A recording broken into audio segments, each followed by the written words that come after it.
Assalamualaikum warahmatullahi wabarakatuh. Bertemu lagi dengan saya Asma Rahmat di channel Gurumed. Pada video kali ini kita akan membahas cara membagi kelompok meeting di Microsoft Teams. Saat kita meeting menggunakan Microsoft Teams, kita dapat membagi peserta meeting menjadi beberapa kelompok kecil.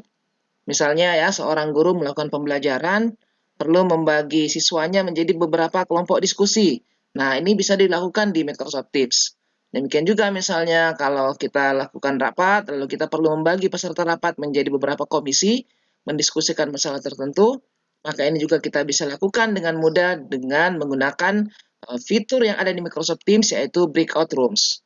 Bagaimana cara membagi kelompok di Teams? Mari kita lihat bersama. Oke, di sini saya sudah membuka Microsoft Teams, dan di sini saya sudah membuat satu undangan untuk meeting. Saya join dulu. Join.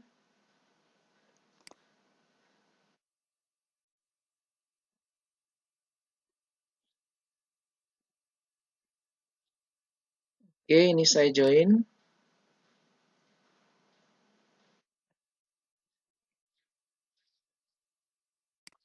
Nah, kita akan menunggu peserta yang lain untuk join ya. Oke, di sini sudah ada 2 peserta yang bergabung. Nah, untuk membagi peserta meeting menjadi beberapa kelompok, kita menggunakan fitur breakout room yang ada di sini. Ini ya, breakout rooms. Ini icon ini kita klik. Nah, di sini ada pilihan berapa banyak room yang akan kita buat.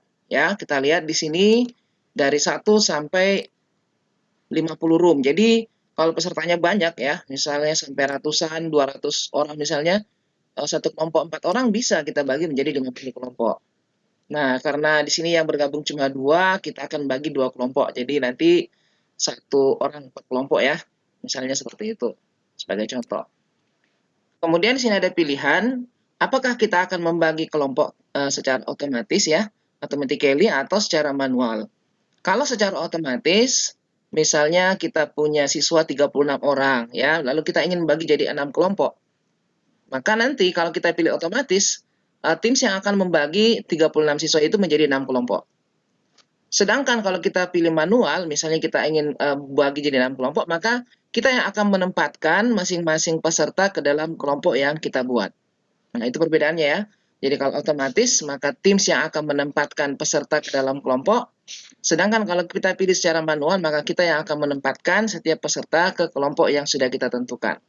Nah, untuk contoh ini saya akan pilih manual. Lalu kita pilih tombol Create Rooms. Kita tunggu ya. Nah, kita lihat di sini ada 2 room yang terbentuk ya. Room yang pertama dan room yang kedua. Kedua-duanya belum ada pesertanya. Nah, cara kita memasukkan peserta ke room secara manual, kita klik ya di sini. Kita klik dulu tombol Assign Partisipan ini. Nah, di sini akan muncul nama-nama peserta yang sudah hadir. Yang pertama misalnya ini ya. Kita klik, lalu kita pilih Assign di sini. Kita masukkan di room keberapa? Apa 1 atau 2? Misalnya ke room 1. Nah, sedangkan yang ini ya peserta yang kedua ya, Gourmet ini kita assign lagi, kita tempatkan di room yang kedua. Nah, ini sekarang masing-masing room sudah berisi 1 peserta. Nah, room yang kita buat ini bisa kita ganti namanya ya. Kita bisa ganti namanya room 1, room 2. Ya, caranya kita pilih titik 3 di sini ya. Titik 3, kita bisa rename. Misalnya kita namakan dengan kelompok 1 misalnya ya. Kita rename. Lalu yang satu kita namakan dengan kelompok 2 misalnya.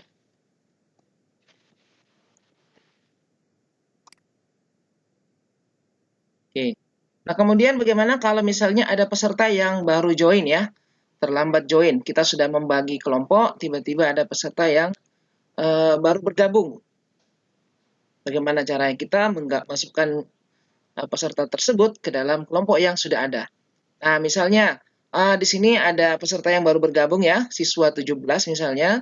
Bagaimana caranya kita memasukkan peserta ini ke kelompok yang sudah ada? Caranya sama tadi ketika kita masukkan peserta ya, kita tinggal centang depan namanya, ini, lalu kita assign di sini. Misalnya kita masukkan di kelompok 1. Nah, sekarang kita lihat di kelompok 1 ada 2 peserta, dan di kelompok 2 ada 1 peserta. Selanjutnya, sebelum room ini kita mulai, kita lihat kedua kelompok ini masih dalam kondisi tertutup. Sebelum kita mulai, kita dapat melakukan beberapa pengaturan. Untuk melakukan setting room, kita pilih titik 3 di sini ya. Ini ada titik 3. Ini kita klik. Lalu di sini ada room setting. Nah, pilihan yang pertama, ini kita biarkan seperti ini. Ketika roomnya kita start, maka otomatis pesertanya dipindahkan ke room masing-masing. Ini sekarang peserta belum pindah ke room ya, masih tampak di sini. Kemudian yang kedua, ini kita geser ke kanan.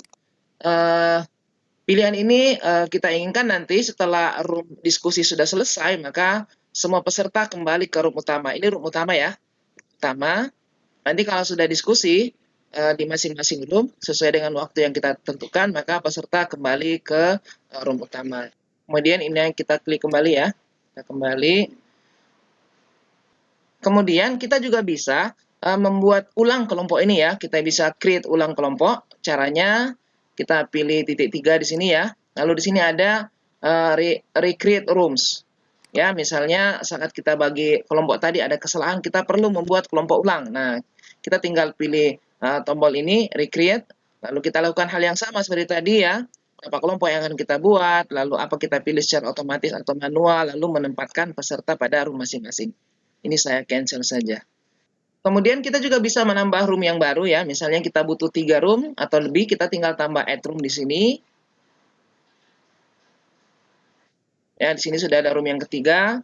Kita bisa rename kembali ya, namanya kita ganti ya, atau kita hapus. Ini saya hapus saja ya, cukup 2 room saja. Nah, setelah semua proses setting kita anggap sudah cukup ya, sudah selesai, kita bisa memulai membuka roomnya ya. Memulai roomnya dengan menekan tombol start room yang ada di sini. Start room ya, kita pilih.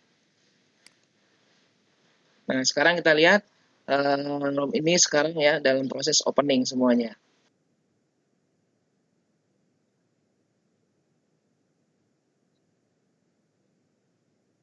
Nah, sekarang kita lihat di room utama tinggal saya sendiri ya. Semua peserta sudah bergabung ke roomnya masing-masing. Kelompok yang pertama sudah open di sini, kelompok kedua juga sudah berjalan. Nah, selanjutnya misalnya kita sebagai guru, kita akan mengecek setiap room ini ya, bagaimana diskusinya dan kita mau bergabung ke dalam room tersebut. Kita bisa melihat kondisi setiap room dengan cara kita klik tombol di depan setiap room ya, ini. Dan ini kelompok 2 kita lihat. Sini kita lihat di kelompok 1 semua dalam kondisi lagi meeting ya, in meeting semua. Di sini juga ya. Nah, misalnya saya akan bergabung di salah satu kelompok melihat diskusi di kelompok ini ya. Tinggal kita pilih titik 3 depan sini, lalu saya join room. Nah,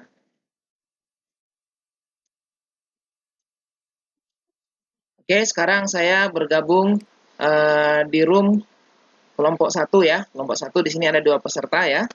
Dan saya ikut join di sini. Selanjutnya kita juga bisa melakukan pengaturan di setiap room yang telah kita buat ya. Di sini saya join dengan kelompok 1. Kita bisa mengatur di kelompok 1 ini ya, meeting option-nya. Kita pilih titik 3 di sini. Di sini ada meeting option. Nah, di sini kita bisa mengatur ya, siapa yang bisa jadi presenter di room ini dan seterusnya ya. Seperti pengaturan saat kita membuat meeting biasanya ya. Saya close saja.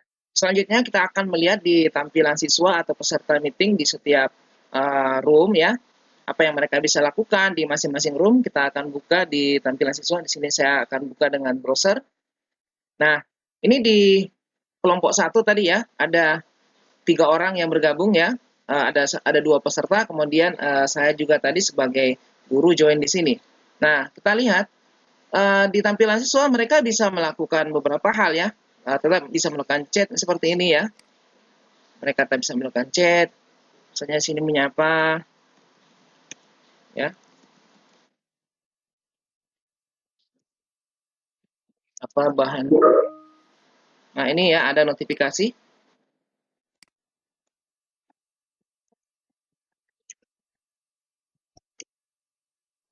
Selain melakukan chat di masing-masing room, peserta juga bisa share screen.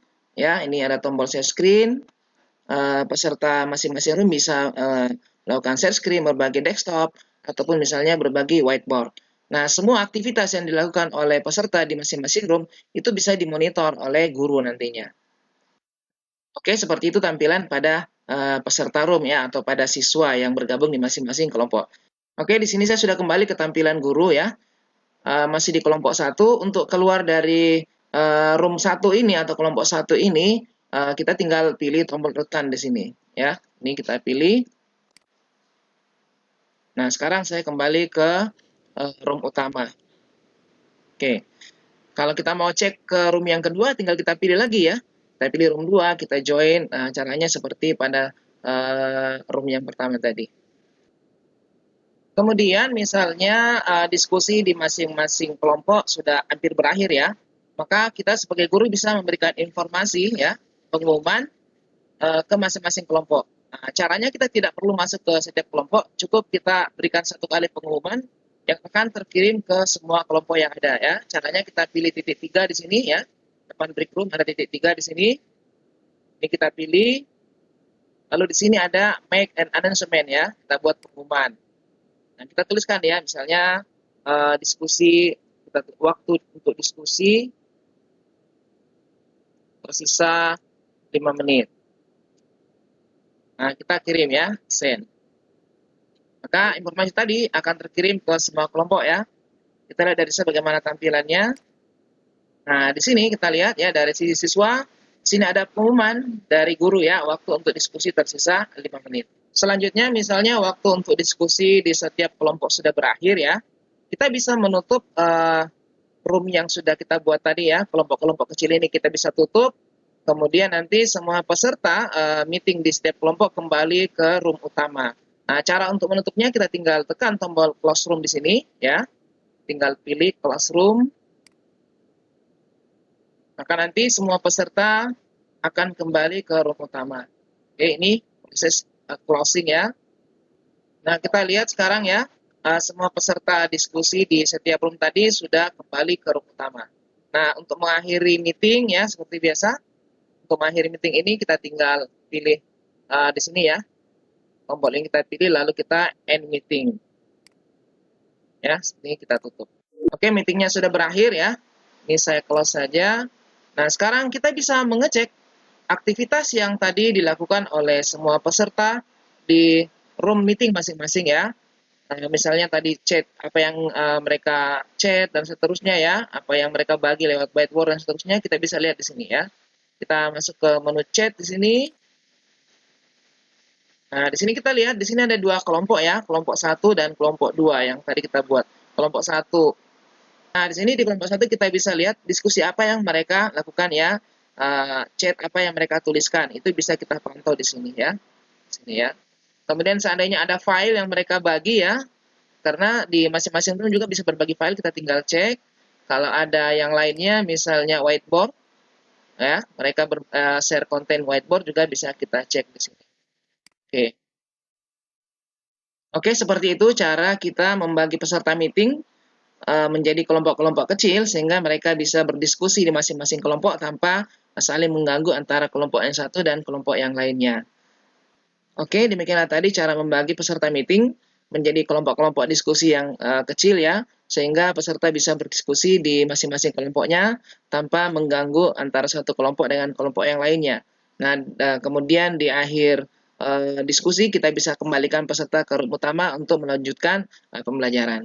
Tentunya ini sangat membantu kita ya melakukan pembelajaran ataupun melakukan rapat-rapat yang membutuhkan kelompok-kelompok diskusi membahas masalah yang sudah kita tentukan masing-masing. Oke, jangan lupa dukung terus channel Gourmet, like dan subscribe, dan bagikan video ini kepada yang lainnya. Semoga semakin banyak yang mengambil manfaat dari video ini. Terima kasih. Assalamualaikum warahmatullahi wabarakatuh.